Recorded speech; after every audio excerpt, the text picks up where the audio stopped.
I quit my job. When my beloved father passed away, my husband suddenly quit his job. My father-in-law also declared with a smile, I quit my job too. When I learned about their resignation, my heart sank. Why had I been dedicating myself to these people all this time? The path I chose, after understanding everything, was the only one. I will get a divorce and move to a different place, I declared. This statement faced fierce opposition from my in-laws. However, I had another plan in mind. When I uttered words like magic, they agreed to the divorce. They didn't realize that this was the beginning of my retaliation. This was the start of my revenge.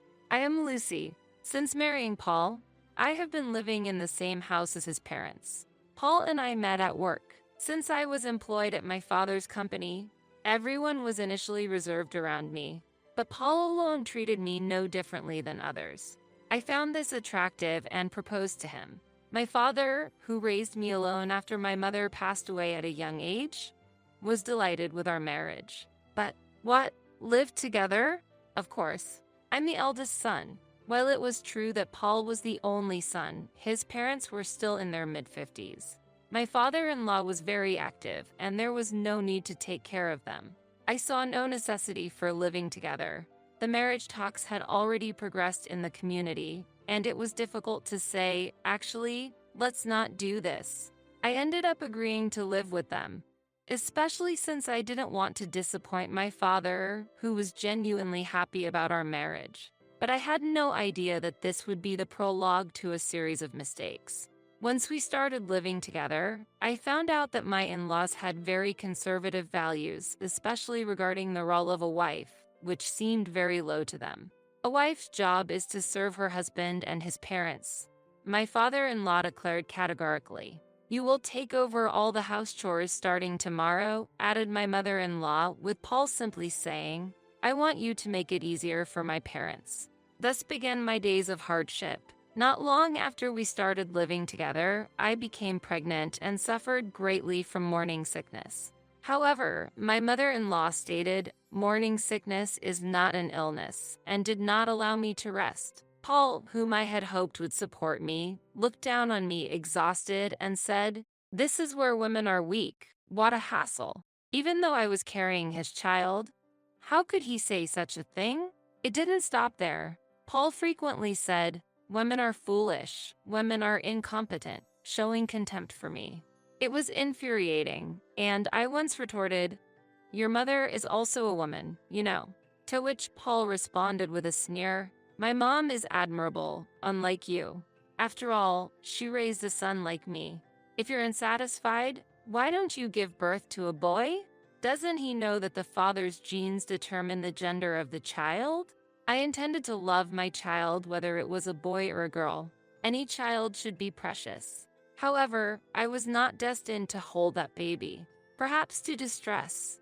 We lost our child before reaching the stable period of the pregnancy. My in-laws were clearly disappointed, and Paul muttered, you're useless. There was no one in this house to encourage me, and the days just went on. While in physical and emotional pain, I took on all the household duties, continued to work, and sometimes even cared for my in-laws. When my mother-in-law's acquaintance visited, I was expected to be by her side like a maid, and my father-in-law frequently caused trouble by drinking outside, which always resulted in me intervening to mediate. My days were literally a battle. Amidst the hectic daily life, Paul was absorbed in his own world. What he did was go to work, play his favorite games, or drink at his favorite bar. There were many days when he did not return home until morning. After years of such a lifestyle, my body seemed to have reached its limit. At the supermarket, I suddenly lost consciousness. As I fell to the ground, various thoughts raced through my mind. Of all times, now. I was taken to the hospital in an ambulance, and the diagnosis was overwork. As usual, my in-laws did not care about me at all. They were only concerned about their public image and their own interests. Without even showing their faces at the hospital, my mother-in-law scolded me over the phone. What do you mean by collapsing at the supermarket? How embarrassing. I'm sorry. Will you be able to attend the neighborhood association event you said you would handle? I had taken paid leave for today's neighborhood association meeting at my mother-in-law's request, but I hadn't expected it would turn out like this. I never thought she would say such a thing under these circumstances. I'm currently on an IV, so it'll be impossible for me to attend. What? Figure out a way to attend. I have plans to watch a movie with my friends. Just for that. Although I thought so, I didn't have the energy to argue. There was 1 hour left until the IV was finished. If I hurried, I might just make it in time. Understood. When I hung up the phone, my mother-in-law's voice sounded satisfied. An hour later, I rushed home and, after participating in the community meeting, returned to find my father-in-law waiting at the entrance. How late can you be? I was supposed to have you accompany me to the hospital today. Oh yeah, I remembered. We agreed that I would take care of my in-laws' appointments on the day I took paid leave. I'm sorry, but please take a taxi today. I was so exhausted that I just wanted to sleep. Hey, didn't you promise to take me too? Paul appeared, saying that. I remembered him mentioning a drinking party with friends tonight. It seemed he had taken half a day off and returned home. If that was the case, I would have preferred him to take his father. I'm not in a condition to drive today. Paul responded with a laugh to my feeble statement. You should be energetic since you've had an IV. You couldn't have a child, so at least work. That is, even if I explained that I collapsed from overwork, they wouldn't understand. It's a waste to pay for a taxi. You broke your promise, so you should pay. My father-in-law was just showing his anger. In this situation, if I didn't get things done, this issue would be brought up again and again in the future. I mustered my strength, drove the car, and took my father-in-law from the hospital to our home and then Paul to his event. Upon arrival, Paul's friends, including some young and attractive women, had already gathered. I kind of felt sorry for myself. Paul smiled happily and lightly patted my shoulder. See, if you put your mind to it, you can do anything. However, I felt this effort was misplaced. Anyways, the task was completed. I lost the energy to respond to Paul and was about to start the car when I heard a voice from outside. Hey, she's ugly, right? She's more of a housekeeper than a woman. Laughter erupted. Paul had never once introduced me to his friends. The wedding had been postponed due to pregnancy and remained so. I never imagined I would be treated this way while I was unwell and without makeup. Tears overflowed with sadness and anger. When I returned home, my mother-in-law's discarded clothes were scattered on the floor. Laundry was overflowing, and the sink was full of dishes. No one in this house ever did house chores, even at times like this. With a sense of despair, I went straight to bed. It seems I fell asleep without realizing it. When I woke up, it was the middle of the night, and I could hear cheerful voices somewhere in the house. Quietly leaving the room, I moved toward the voices. The voice belonged to a drunken Paul, who was talking to someone on the phone. If I had met you, Mary, first, I wouldn't have married that ugly woman. Hey, let's meet up again, okay? From the conversation, it sounded like the two had a close relationship. Thinking about it, there were young women around Paul. I never thought it would be possible, but I was shocked. I know I'm not a world-class beauty, but I always took care of my appearance when going out. I've been serious about my work and household duties. To keep my father from worrying, I've always maintained a smile at work without complaining. I've put effort into my work at home and met my in-laws' demands without ever voicing any complaints. Even when I collapsed from overwork, I never blamed anyone. Yet, don't worry, I plan to leave her sooner or later. That single phrase pierced through my heart as I left the room. Returning to bed, I shed silent tears. I no longer knew how much effort would have been enough. I have never experienced such pain and sadness. With this in mind, I faced the next morning, but more bad news awaited. What? No way. Early in the morning, I received a call from Mr. Reed, a close business associate of my father. Having known him since I was a child, he was like an uncle to me. Please stay calm. The president, your father, has passed away in an accident. I stood frozen, unable to do anything. Sensing something was wrong, Paul took the phone from me and heard the news of my father's death.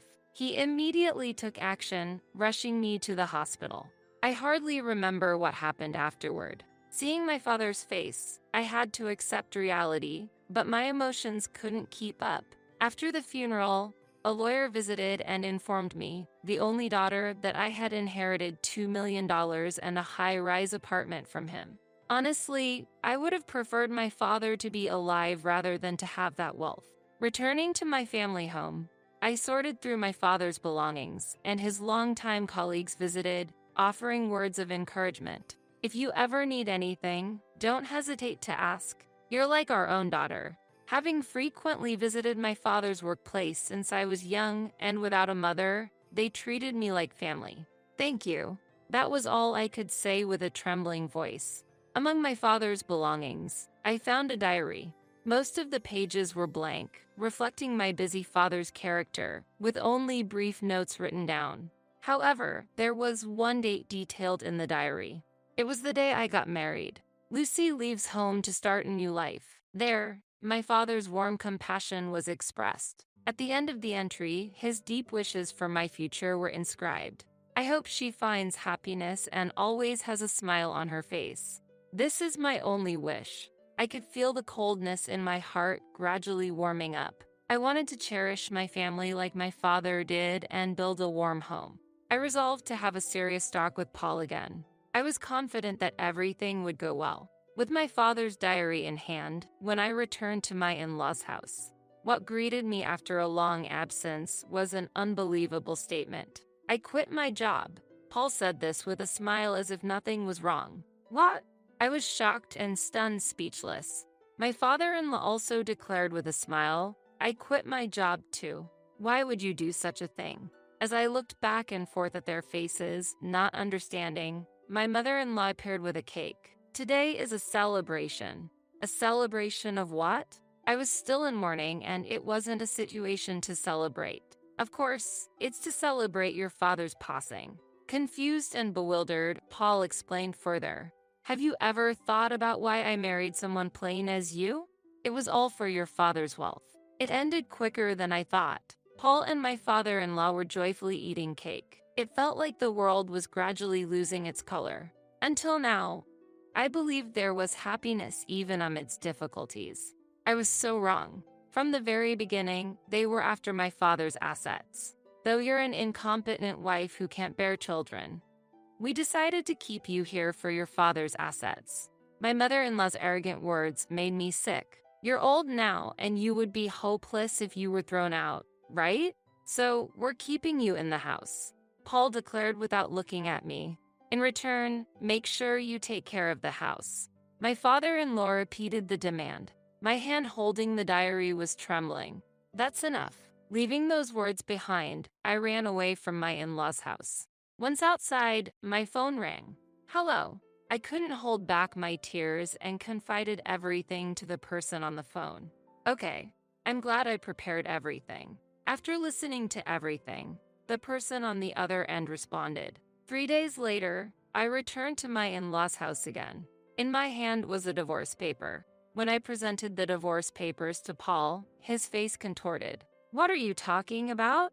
I can't accept our divorce. Of course, his reluctance wasn't out of love for me, but because he would lose the assets if I were gone. You have no choice. I already know about your affair. When I presented several photos, Paul was at a loss for words. The photos showed Paul being intimate with Mary. What an ungrateful woman. After all the upbringing, you repay us with betrayal? My mother-in-law's face turned red with anger as she tore the photos. Isn't it also your fault that you couldn't satisfy Paul? My father-in-law said mockingly, I am getting a divorce and leaving this place.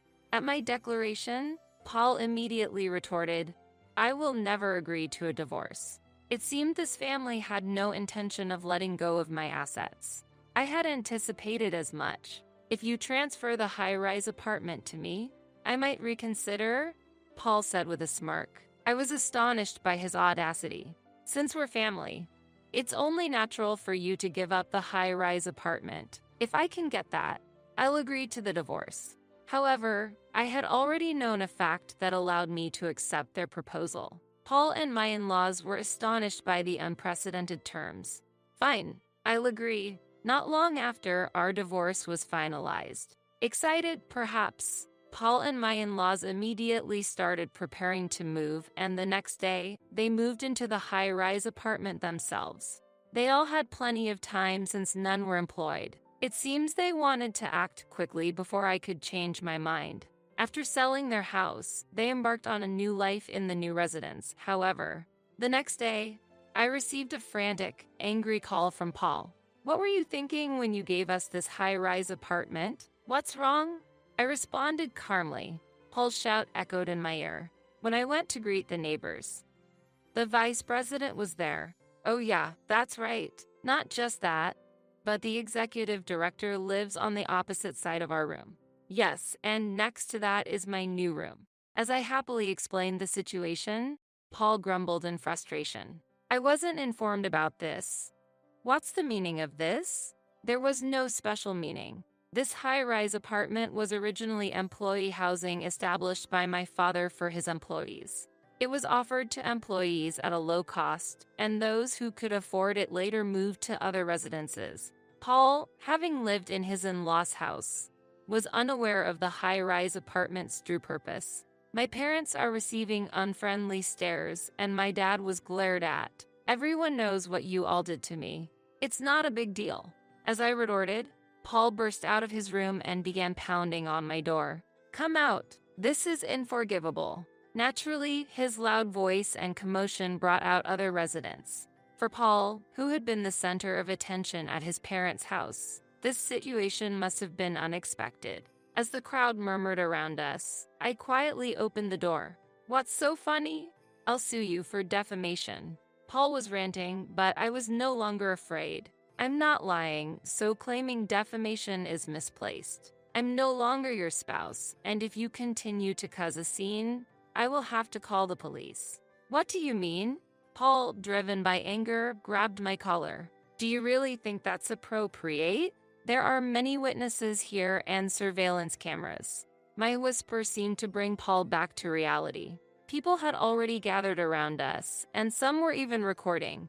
Upon releasing me hastily, Paul quickly explained to the surrounding people, "There is no problem." After the people had left, I told him, "Since I've transferred the high-rise apartment to you, make sure to pay all related expenses, okay?" The rent for this high-rise apartment was very low. The rental income was almost the same as the maintenance costs, including property tax and insurance. The compensation for the affair will be covered by 10 years' worth of rent. And after deducting my share of the rent, the calculation turned out slightly negative. That's unfair. This way, I also avoided the hassle of demanding compensation.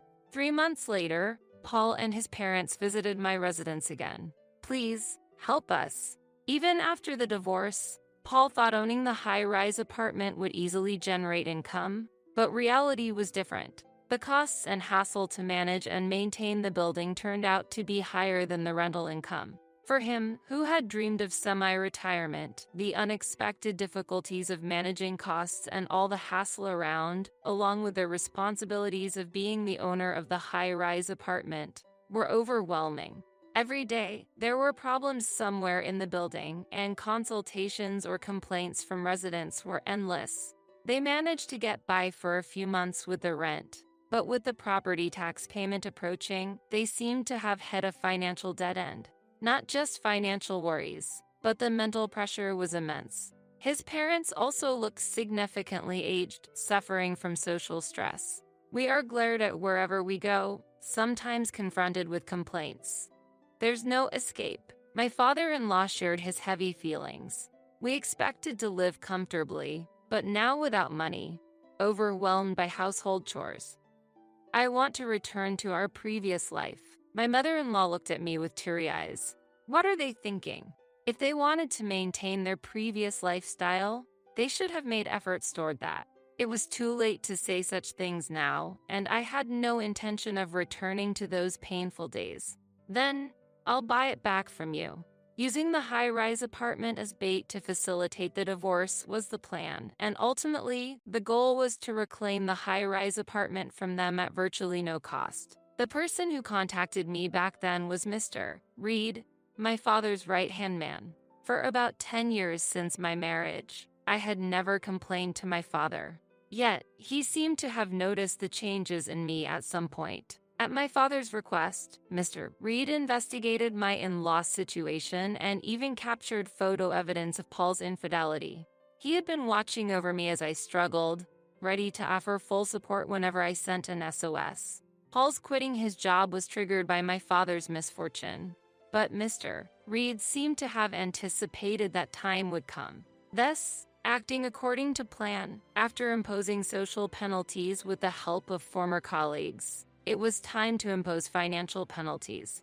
For Paul and his family, the high-rise apartment turned out to be a negative asset with its revenues in the red. Thus, selling it was their only option left. When the sale was completed, they were forced to leave the high-rise apartment. Their original home had already been sold. The house, being old, was valued mostly for its land, and Paul's family had to move to a modest apartment relying on that meager income. Naturally, the payment of compensation to me also resumed. Mary, who had high hopes for living in the high-rise apartment, was furious with a turn of events and was demanding compensation, claiming to have been deceived by Paul. Such a troublesome woman.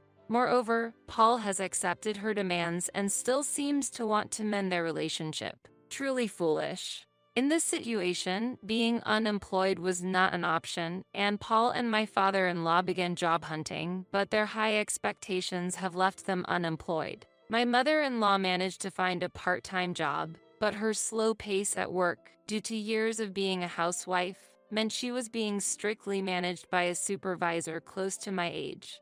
This was indeed poetic justice. There was only one instance when Paul came asking for money. Of course, he asked if he could delay the compensation payments. If you can't find a job, I can introduce you to one that's perfect for you. The job I had prepared for them was in cleaning services. It's tough but pays well. The harder the job, the better the salary. I whispered to a hesitant Paul, "If you take it seriously, you can do anything." I returned to him the same words he once used to mock me. Now, Paul and my father-in-law are engaged in that job. Cleaning work is said to have a purifying effect on the soul, so I think it's perfect for them. I continue to work at my father's company. Now, as the president's daughter, I am not given any special treatment but feel established as a member of the company. I feel this is the result of my years of hard work. Currently, the high-rise apartment is still used as company housing, and I receive words of gratitude from many people. That gratitude is my greatest joy. I plan to continue living in a way that brings joy to others.